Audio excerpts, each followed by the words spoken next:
Hello everyone, I am Santosh and I am an undergraduate student at IIIT Delhi, where I am associated with the Algorithms to Architecture Lab.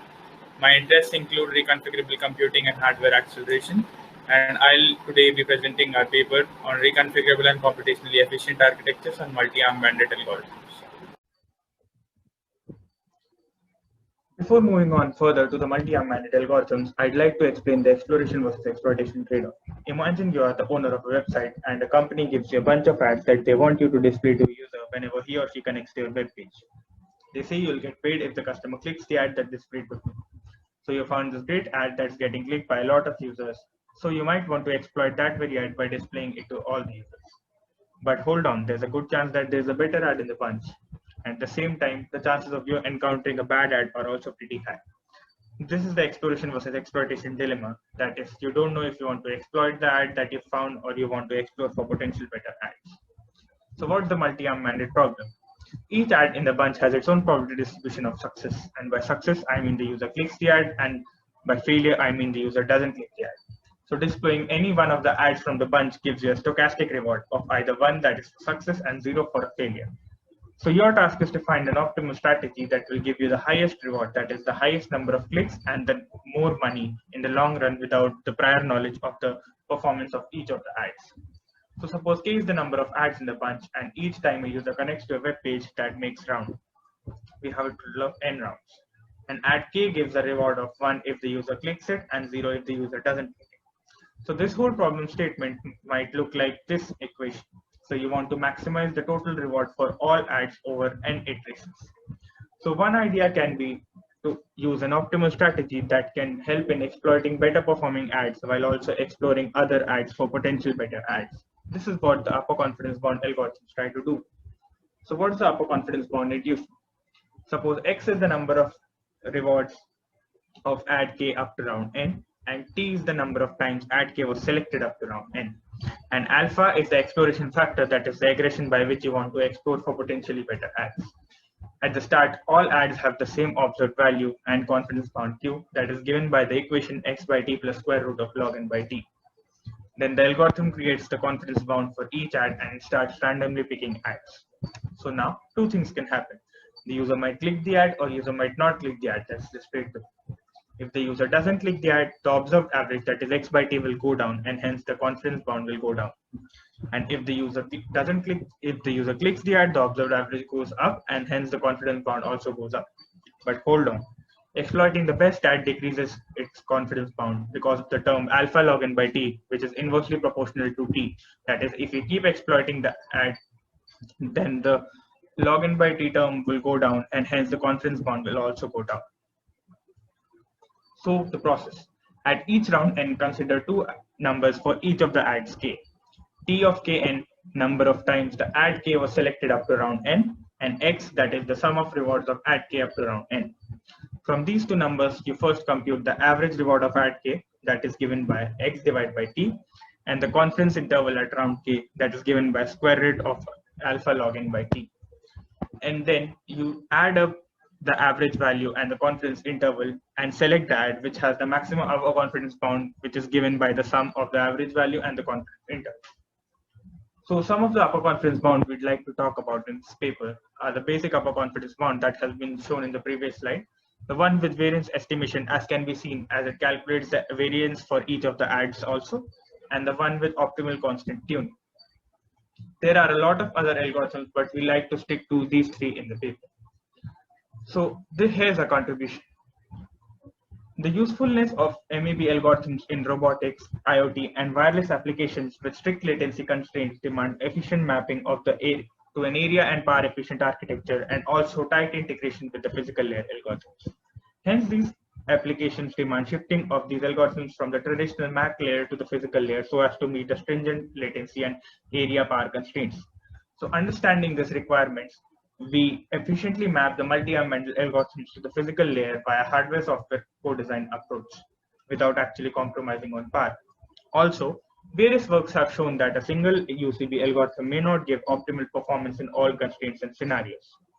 And also the Velcro implementation of parallel implementation of all algorithms on the logic fabric is extremely inefficient in terms of power and area. So this has been solved by proposing a dynamically reconfigurable architecture such that the type of UCB algorithm that's actually used can be changed on the fly. Also, the number of machines, that is K, required in different settings may vary. Some settings may require K to be 4, some settings may require K to be 5. And we want the flexibility to vary K without compromising on the resource utilization and power utilization. So this has been solved by proposing a partially and dynamically reconfigurable architecture such that the number of arms active at any point of time can also be changed on the fly. So here's the proposed architecture. As we saw in the last slides, we actually do 3 computations for each round of the multi-armed bandit problem. The first one is the initialization parameter update, that is to initialize the parameters x, t, and n, and then also update these values after each round. And then using these values, we calculate the confidence bound for each of the adds or each of the machines using the chosen UCB algorithm. And then you select the machine with the highest confidence bound for use in the next round. So this is the first block, that is the initialization and parameter update block. So what's inside the initialization parameter update block? So assuming we have a choice of K-max machines in the multi-armed bandit setting, a signal having C log base 2 K-max plus 1 plus 2 bits is actually used to signal the architecture about the result of round N. So here's an example. This is an example for a setting in which we have K-max equals 7, that is 7 machines in the setting. So if we have 7 machines, then the first term C log base 2 K-max plus 1 is equal to 3, and the whole signal width becomes 3 plus 2, that is 5. So the first A bits actually, as can be seen by the figure, are used to index the machine that was selected in round N. So if this value is 001, then it means that the first machine has been selected. The next bit is used to actually reset or continue the multi-armed bandit problem. So if the bit is set, then it resets the multi-armed bandit problem to the initial conditions, that is x equal to 0, t equal to 0, n equal to 0 for all adds that are available. And the MSB is actually the reward for round N. That is, if it's 1, we see that the ad's been claimed in the previous round, and if it's 0, we know that the ad did not get claimed. So here's the complete architecture for the parameter update block. It takes the signal that's given to it and then decodes it to actually update the values x, t, and n, and then pass it on to the confidence bound calculation block for the confidence bound calculation. So here's the first block, and here's the architecture we have discussed till now. It would be worth noting that the inform signal, that is the signal which we talked about, is given to the architecture from the ARM processor using the AXI protocol. So now the confidence bound calculation block, which actually takes the parameters x, t, and n from the parameter update block and calculates the confidence bound for each of the machines. So what's inside the confidence bound calculation? So in this paper, we'd like to talk about these 3 algorithms, and the first one is the basic upper confidence bound that we saw in the previous slide. So here's the equation, x by t plus square root of alpha log n by t. So as this can be seen, this divide block gives the output x divided by t, this log n blocks log n, and this gives the alpha log n, and this is divided by t to give alpha log n by t and passed on to the square root to give the second term, which is added to the first term to actually give the confidence bound. It should be noted that these blocks have been designed using AXI protocol with the head of the arrow denoting the AXI slave and the tail of the arrow denoting the AXI master. In a similar way, the upper confidence bound for variance estimation and the one for optimal tuning and law have also been designed.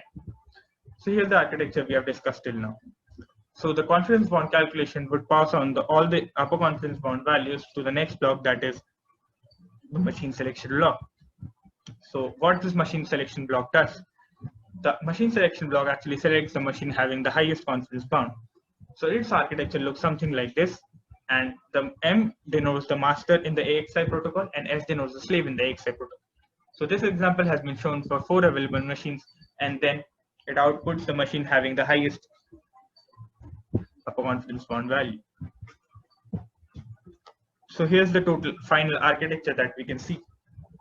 So it should be noted that the machine selection block then outputs the machine having the best upper confidence bound value and gives it to the processor using the AXI protocol, and then the processor then again gives the architecture the inform signal for the next round, and this goes on till n rounds.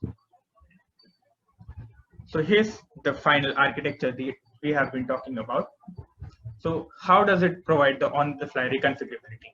The confidence bound calculation blocks that are this is partially reconfigurable such that the number of blocks active at any instant and also the UCB algorithm they use can be reconfigured on the fly.